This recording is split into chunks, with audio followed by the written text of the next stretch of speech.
বিয়ে করার আগে দেখবেন বিয়ের মায়ের মতি গতি, তা না হলে কিন্তু নিজের জীবনে নিজে করবেন ক্ষতি।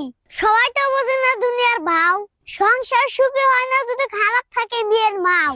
সবাই তো ভালো মেয়ে বিয়ে করার জন্য খোঁজে, সে বাড়িতে বিয়ে করবেন না, সে বাড়িতে মেয়ের মাও মাতাব্বরি বোঝে।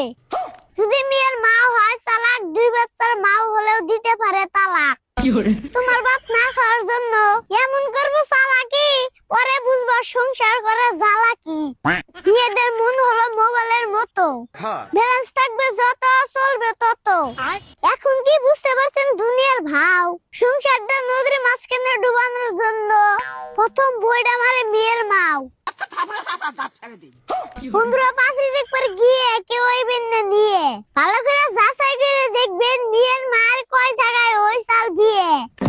যদি থাকে মেয়ের মায়ের 4-5টা জামাই পাল্টানোর স্বভাব, বিয়ে সংসারে কিছু হলে কল দিয়ে কইবো বাড়িতে তোর কি জামাইয়ের অভাব। তখন আপনার সমাজের কাছে কেমনে দিবেন জবাব? পাড়া প্রতিবেশীরা কব তোমারই খারাপ স্বভাব। যত আছেন ভাই আর ভাবি, আপনাদের কাছে তো লাইক ফলো চাবি, আপনাদের কাছে লাইক ফলো আমার দাবি।